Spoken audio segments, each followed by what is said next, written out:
Are we honestly supposed to believe that Kristina can just walk away from Port Charles, pack up her trauma, and live a quiet, undisturbed life in medical school while the ghosts of her past remain buried? Did the writers actually expect us to think that Blaze would simply vanish into the Hollywood ether, entirely ignorant of the fact that her entire family has been decimated by the very people Kristina calls blood? If you ask me, looking at Kate leaving on the 12th of June 2026 as a permanent exit is the ultimate fool's errand. We are not looking at a peaceful goodbye. We are looking at the calm before a catastrophic storm. The board is set, the pieces are moving in the shadows, and the impending collision between love and vengeance is going to leave us all absolutely breathless.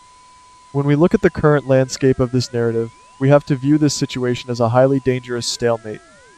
Kristina is allegedly out in Los Angeles, burying her head in medical textbooks, desperately trying to reinvent herself away from the mob violence that has defined her entire existence. She wants to heal, she wants to save lives, and she wants to prove to herself that she is more than just Sonny and his collateral damage. Meanwhile, Blaze is out there on a massive, highly successful music tour, her star rising higher than ever before in the entertainment industry. But in the world of daytime drama, geographical distance is merely a ticking time bomb waiting for a catalyst. It looks like Blaze's tour is going to route her directly into Los Angeles, putting her on an unavoidable collision course with Kristina. This is not a fairy tale reunion, guys.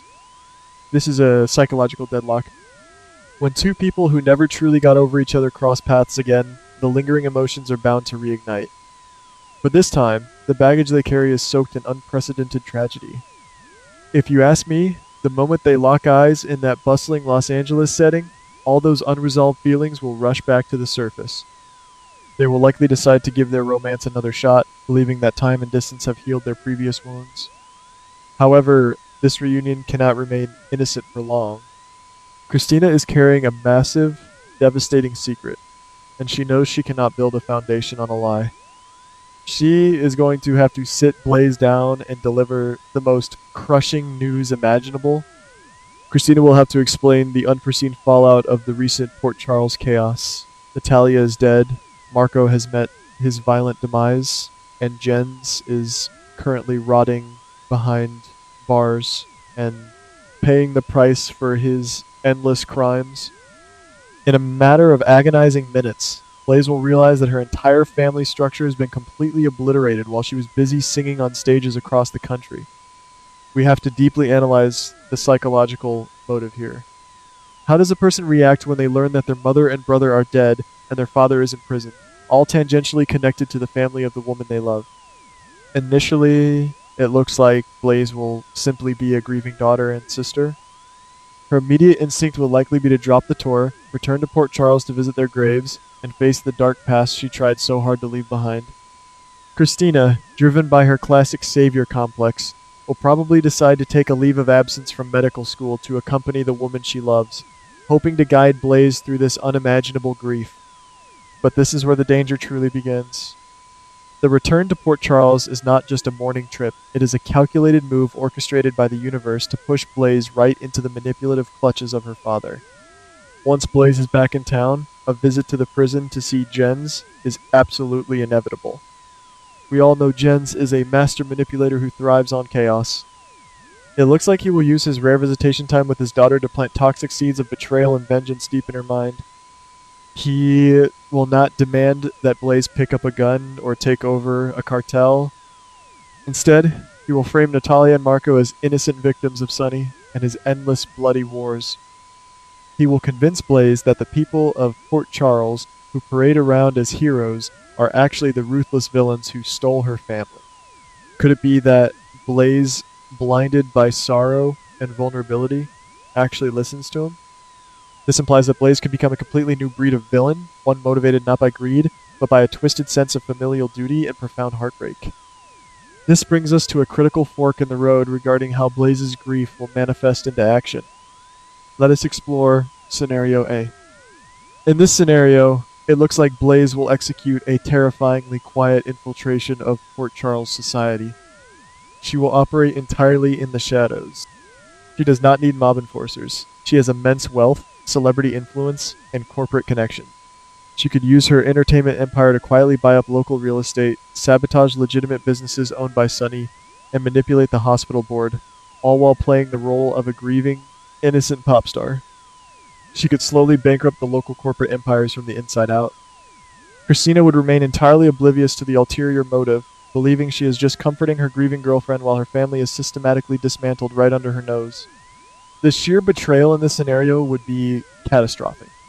On the other hand, we must heavily weigh scenario B. In scenario B, Blaze does not hide her fury. Instead of operating in the shadows, she weaponizes her massive public platform.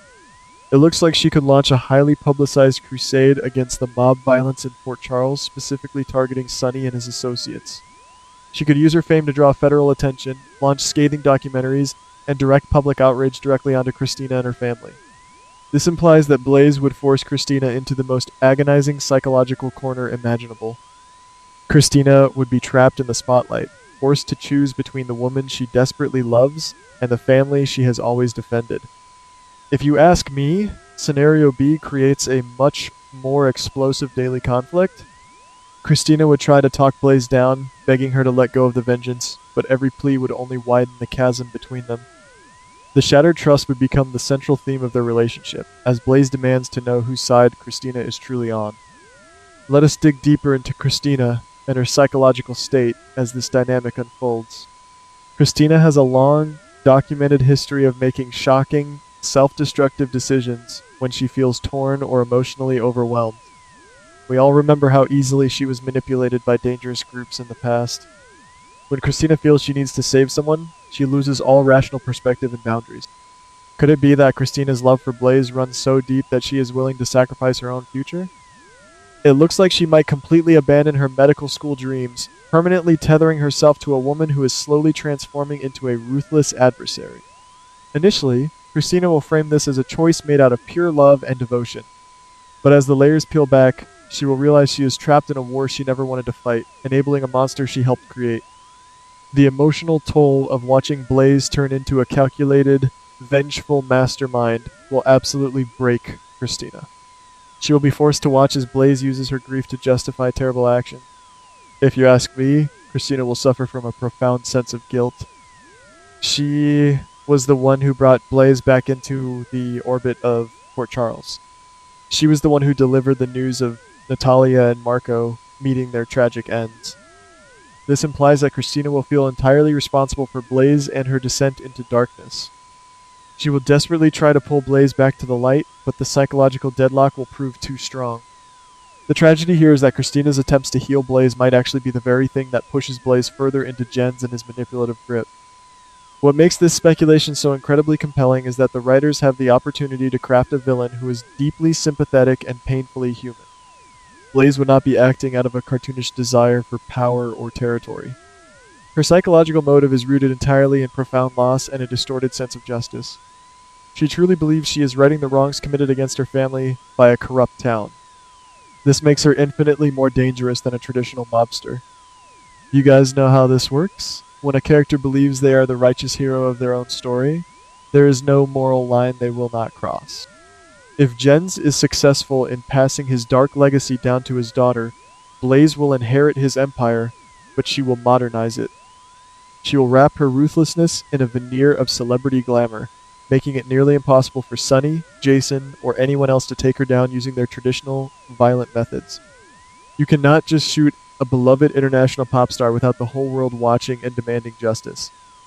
This implies that Sonny and his organization will face an enemy they cannot simply intimidate or eliminate. Blaze will use lawyers, public relations firms, and her massive fan base as her soldiers. It looks like this could be the ultimate test for the local crime syndicate, facing an adversary who fights in the court of public opinion rather than in dark alleyways. And caught right in the middle of the crossfire will be Kristina, the woman who loves the enemy. Ultimately, if you ask me to predict where this is all heading, I remain highly skeptical that Kristina and Blaze are destined for a happy ending.